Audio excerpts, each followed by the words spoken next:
Oke teman-teman, balik lagi dengan saya Fikri Ridho. Seperti biasa saya akan mereaction soal sepak bola Indonesia dan juga tanggapan komentar dari netizen soal sepak bola tanah air. So langsung saja kita simak. Tapi sebelum itu jangan lupa untuk like, comment, dan subscribe, dan jangan lupa juga untuk nyalakan lonceng notifikasinya. Let's go.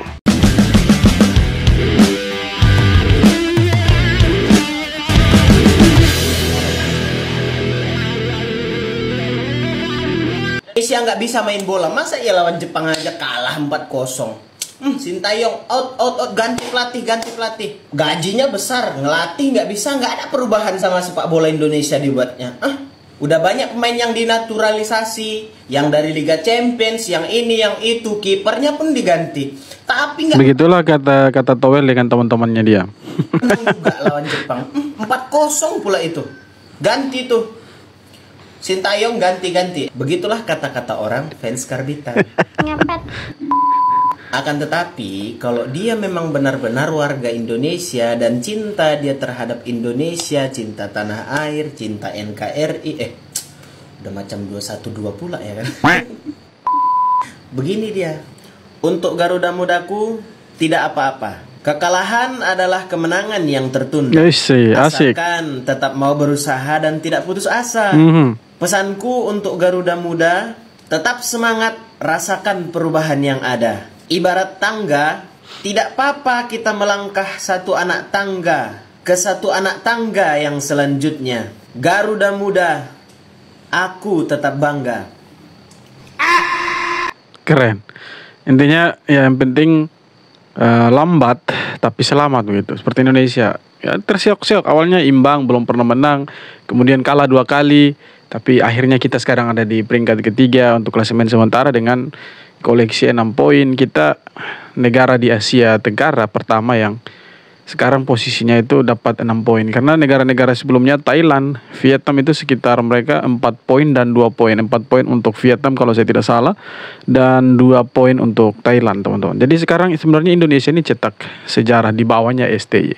Nah, yang kemarin koar-koar soal STY out, saya pikir ya mungkin mereka mau supaya Indonesia dilatih oleh pelatih lain. Tapi pertanyaannya, apakah orang yang akan menggantikan STY itu bisa membawa timnas lebih baik dari yang sekarang? Kan belum tentu. Jadi lebih baik STY stay daripada STY out. Karena kalau sudah dipecat STY, ya siapa lagi yang mau bangun tim ini gitu? Karena tidak mungkin dia baru datang tiba-tiba dia langsung mixes dengan pemain-pemain yang ada sekarang. Tidak mungkin. Pasti butuh proses lagi dan itu memakan waktu. Kapan timnas Indonesia maju kalau main pecat sini pecat sana? Susah majunya. Jadi kalau yang teriak-teriak STY out kemudian tadi malam ya, Indonesia menang, ya sekarang dorong mau bicara apa? Dengan strateginya STY yang katanya mau nonton, parkir bis. Tadi malam STY menang loh. Strateginya itu berjalan dengan baik gitu. Tidak mau nonton tadi malam. Kita bungkam Arab sampai Arab itu frustasi tidak bisa tembus pertahanannya Indonesia. Apa mereka mau komen sekarang ya kan? Kalah lagi. Kalah terus orang bilang kan. 2.3. Aduh, capek lah dukung timnas. Capek kalah mulu. Gak ada menangnya. Tuh apa lagi didukung, udah capek.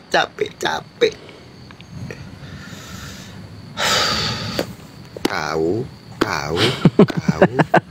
kalau nggak mau mendukung timnas sudah nggak apa-apa, nggak ada yang maksa kau dukung timnas. Kami dukung timnas itu bukan untuk melihat Indonesia selalu menang, enggak.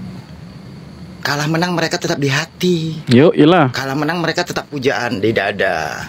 Perjuangan mereka yang kita lihat bro, perjuangan mereka untuk merah putih Garuda Indonesia semua mereka lakukan, capek-capek mereka. Kita di sini menonton, berdoa, mereka luar biasa. Kalau kau pun kalah mereka yang sangat kecewa. Udahlah, males aku ngomong sama kau. Pokoknya kami tetap mendukung timnas. Timnas tetap di dada. Semua demi Garuda Indonesia dan bangsa. Oke, tak menyambar Garuda. Akhirnya Indonesia menang. Banyak sekali yang dukung STY, banyak yang dukung timnas. Mungkin beberapa saja yang tidak dukung. Karena menurut survei itu 71% itu dukung naturalisasi dan dukung STY. Jadi ya ngapain kita repot-repot pikir mereka, kan begitu kan? Sintayong dalam sudut pandang saya segitu-segitunya udah habis menurut saya. Sehingga saya kan sebetulnya pernyataan saya usai lawan Jepang itu langsung tandas saja dan lugas. Jadi kalau Shin Tae-yong punya malu, punya sportivitas, punya jiwa sportsmanship, mundur saya bilang. Kenapa harus mundur gitu? Oke lah, kita kalah lawan Jepang banyak yang kecewa, tapi kita punya ekspektasi apa lawan Jepang? Kan itu dulu. Apakah kita berpikir kita harus kasih kalah Jepang dengan skor telak 4-0? Tidak mungkin. Atau kita berharap imbang dengan mereka? Tidak mungkin. Kita lawan Jepang, kualitasnya sudah beda. Pemain-pemain mereka itu rata-rata bermain di tier 1. Kita hanya beberapa saja yang main di tier 1. Itu pun di Liga Belanda, Liga Italia. Dan selebihnya itu bermain di tier 2. Jadi kalau kita mau membandingkan kualitasnya Jepang dengan kita, tidak bisa. Kita memang wajar kalah lawan Jepang. Itu kita bersyukur kalahnya 4-0 loh. Itu Bahrain kalah 5-0. Cina kalah 7-0. Jadi menurut saya, kita tidak bisa berekspektasi lebih waktu lawan Jepang. Oke, kita kalah. Tapi kan kita juga jangan lupa bahwa di pertandingan-pertandingan sebelumnya, kita tuh bermain bagus. Lawan Bahrain misalnya, itu kita main bagus loh. Iya kan? Lawan Arab Saudi walaupun kita kalah ball possession. Lawan Australia kita di kandang juga main bagus. Iya kan? Walaupun kita kalah ball possession. Tapi setidaknya ada pertandingan-pertandingan lain yang kita juga main bagus. Tidak hanya sekedar kalah begitu. Kita kalah dari Cina. Oke, mungkin STY salah di sana. Dia suka rombak formasi. Dia coba-coba segala macam eksperimen yang berlebihan. Akhirnya harus dibayar mahal dengan kekalahan lawan Cina. Oke, itu semua bisa diterima. Tapi kalau lawan Jepang, saya pikir ya kita kalau kalah seharusnya bisa terima. Bukan kita bilang STY harus mundur gitu. Terlepas dari statement STY seperti apa, saya pikir STY layak diberikan itu. Layak diberikan kesempatan lagi. Dan dia buktikan bahwa dia layak untuk latih timnas dengan kemenangan 2-0. Nah, kalau kita prediksi bahwa STY akan parkir bis, akhirnya kan salah Bung Towel prediksi kan. Bung Towel bilang nanti STY akan parkir bis lawan Arab. Terbukti kan tidak juga. Kita kalah ball possession, tapi kita punya permainan dari menit pertama sampai 90 plus. Kita unggul. Kita rapi permainannya, solid dari lini di belakang, depan, tengah itu solid. Tidak ada yang kocar-kacir. Dan terbukti kita bisa cetak 2 gol bukan dari hasil lemparannya Pratama Arhan. Jadi kali ini prediksinya Bung Towel itu salah. Dan kalau bisa Bung Towel harus minta maaf sama STY. Kalau bisa itu. Semalam semua fokus tertumpu dekat Marcelino Ferdinand. Tapi hari ni aku nak sembang sikit pasal Eric Thohir, yang mana semua orang patut bersetuju kot, faktor terbesar di mana Indonesia berada sekarang adalah kerana lelaki ini seorang. This individual who is so passionate about his football team, who is so passionate about timnas, yang membawa timnas di mana mereka sekarang. Kita dah tahu pasal dia punya passion. Kita dah tahu pasal dia punya kebijaksanaan mencari player-player warisan yang boleh diserap masuk ke dalam timnas. Tapi aku nak cakap pasal satu benda yang aku suka pasal Eric Thohir ni. Apa semalam, tu? Kalau korang tengok video ni ataupun video ni keluar hari ni, lepas habis game, dia masuk dalam bilik persalinan. Dia salam semua player. And then dia bukan jenis yang celebrate, wah, kita dah menang. Tak. Dia stay grounded. Dia stay fokus. Dia kata kat semua player, fokus untuk next game. Sebab benda belum habis. Masih lagi ada baki 4 perlawanan. Dekat sini aku nampak dia punya passion dan dia punya vision yang mana he really wants to see his country main World Cup. Itu dia punya impian dan itu dia punya misi. Dia nak tengok Indonesia main di Piala Dunia ataupun sekurang-kurangnya layak ke round seterusnya. Sebab itulah dia tak celebrate pun. Sebab bagi dia, it's not over. Masih lagi ada 4 game. Indonesia di tempat ketiga tapi persaingan sangat-sangat sengit dengan tim-tim yang lain. Aku sangat-sangat suka pasal benda ni. Aku akan review pasal Eric Thohir ni nanti. Okay.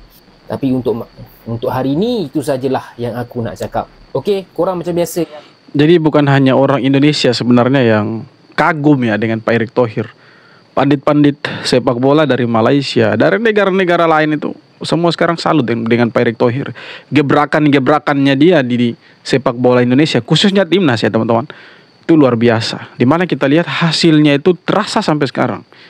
Ketika Pak Erick Thohir pimpin PSSI, itu peringkat FIFA kita, ini kita bicara peringkat FIFA dulu. Peringkat FIFA kita ada di sekitaran 175. Kemudian kita merangkak naik sampai sekarang 127. Jadi saya pikir itu salah satu prestasi di bawah Pak Erick Thohir. Kemudian ada beberapa kemenangan juga atas Vietnam. Saya pikir 3 kali beruntun kita kasih kalah Vietnam, dan sebelumnya tidak pernah terjadi. Itu di bawahnya Pak Erick Thohir, saya pikir itu luar biasa, dan banyak sekali pemain-pemain keturunan yang mau bergabung dengan timnas Indonesia. Dan kita lihat kualitas mereka juga bukan kaleng-kaleng. Dan itu yang membuat timnas Indonesia sekarang itu gacor. Di setiap pertandingan selalu ditunggu-tunggu, euforia masyarakat tinggi, animo masyarakat luar biasa, menunggu kapan timnas bermain. Dan kalau kita lihat selepas pertandingan, Pak Erick Thohir itu selalu masuk ke dalam locker room. Dia selalu bicara dengan para pemain, baik itu pemain diaspora atau pemain lokal. Semua dia bicara dengan pemain timnas. Dia tidak pernah berselebrasi bahwa kalau menang harus selebrasi segala macam, tidak. Dia tetap kalem, mau kalah, mau imbang, mau menang, dia tetap kasih support untuk pemain-pemain timnas. Dia tetap kasih semangat untuk pemain-pemain timnas. Di sini ada kedekatan antara Pak Erick Thohir dengan pemain-pemain timnas, termasuk Sintayong. Dan sekarang dia bilang kita ada di round ketiga, bukan round ketiga, tapi kita ada di peringkat ketiga. Sekarang pertandingan atau waktunya belum habis. Masanya belum habis, masih ada sisa 4 pertandingan lagi. Harus fokus, harus lihat ke depan, lupakan kemenangan ini. Nah, itu yang dibutuhkan. Nah, kalau misalkan Pak Erick Thohir itu kasih tinggal PSSI, ya saya sih berharap nanti orang yang menggantikan Pak Erick Thohir itu punya visi dan misi yang sama dengan Pak Erick Thohir untuk memajukan sepak bola Indonesia, khususnya timnas. Kenapa? Tuntutan masyarakat untuk timnas ini terlalu tinggi. Makanya Pak Erick Thohir itu berpikir bagaimana caranya memuaskan masyarakat Indonesia yang haus sepak bolanya itu gila. Dengan kita lihat pemain-pemain diaspora datang ke Indonesia, mau membela Indonesia. Oleh Romeni mau datang, dan mungkin kita akan menunggu kabar selanjutnya dari pemain-pemain seperti Jairo Ridwell, Pascal Struijk. Apakah mereka mau bermain untuk Indonesia atau tidak. Tapi saya pikir dengan gebrakan-gebrakannya Pak Erick Thohir sekarang tidak menutup kemungkinan mereka mau untuk bermain untuk timnas. Kita lihat Kevin Dix awalnya ragu-ragu, tapi ketika diyakinkan dia langsung mau gabung dengan timnas Indonesia. Oleh Romeni juga awalnya ragu-ragu, tidak ada kejelasan untuk dia mau tidak bermain untuk timnas. Tapi akhirnya dia sudah sepakat, dia setuju, dia mau bermain untuk timnas Indonesia, dan mungkin tahun depan akan dinaturalisasi dan bisa jadi lawan Bahrain dia sudah bisa bermain untuk timnas Indonesia. Nah, inilah yang kita butuhkan dari Ketua Umum PSSI yang tidak pernah ada di Indonesia sebelum-sebelumnya, yang begitu memperhatikan timnas Indonesia, sepak bola kita, membuat masyarakat itu ternyata berpikir bahwa ternyata kita punya Ketua Umum PSSI seperti ini, suka dengan sepak bola. Ya bagaimana tidak suka dengan sepak bola? Dia memang orang sepak bola, punya klub, mantan presidennya Inter Milan, sekarang punya klub yang Marcelino Ferdinand bermain Oxford United. Jadi orang-orang yang mengerti sepak bola ketika dikasih jabatan seperti ini, tanggung jawab untuk mengatur sepak bola Indonesia, kita lihat hasilnya. Terbukti kan Indonesia sekarang ada di mana? Kita satu-satunya negara yang bermain di kualifikasi Piala Dunia ronde ketiga. Dan dari Asia Tenggara, Indonesia sudah lolos otomatis ke putaran final Piala Asia dari tahun 2027. Dan sedikit lagi Indonesia bisa ada di Piala Dunia. Kenapa saya bilang sedikit lagi? Karena kita, Indonesia di peringkat 3, cuma beda 1 poin dengan Australia. Nah, bulan Maret itu kita away ke Australia. Kalau kita bisa kasih kalah Australia, kita bisa ada di peringkat 2 loh. Jadi itu prestasi-prestasi yang ada di bawahnya Pak Erick Thohir, dan itu harus kita dukung. Bahwa yang dibuat oleh Pak Erick Thohir ini luar biasa, positif, dan harus didukung oleh masyarakat Indonesia. Kira-kira begitu teman-teman. Salam Pancasila. Saya akan memberikan prediksi jitu. Ya, dengan analisa akurat. IQ tinggi, pensi merah. Yoi. hasil pertandingan besok antara timnas Indonesia melawan Arab Saudi, saya rasa hasilnya imbang ya, draw ya. Salah lagi dia punya prediksi itu. Saya yang prediksi benar 2-0 tuh. Ada di tab komunitas itu. Ya, entah 0-0, 1-1, 20-20, 100-100, ya kan, pokoknya draw. Kenapa? Seharusnya kalau status atau kondisi para pemain Indonesia itu lengkap, saya rasa timnas Indonesia akan mudah mengalahkan Arab Saudi. Ya, karena di kandang Arab Saudi aja mereka kita tahan imbang. Ya, bahkan timnas Indonesia memimpin lebih dulu 1-0, setelah itu disamakan. Dan pada waktu itu mereka dilatih oleh pelatih hebat Roberto Mancini. Ya, kondisi timnas Indonesia saat ini tidak beruntung karena timnas Indonesia tidak bisa diperkuat oleh para pemain belakang yang tangguh. Ya, jadi kondisi timnas Indonesia saat ini kropos, ya, lemah di lini belakang. Loh, ada J.I.C.S, Justin Hapner, Rizky Ridho, apa kita lemah? Tadi malam main bagus tuh. Karena Kevin Dick bukan Kevin D.I.C.K. Kenapa orang-orang selalu tulis Kevin D.I.C.K? Itu Maki. Maki itu di D.I.C.K tuh.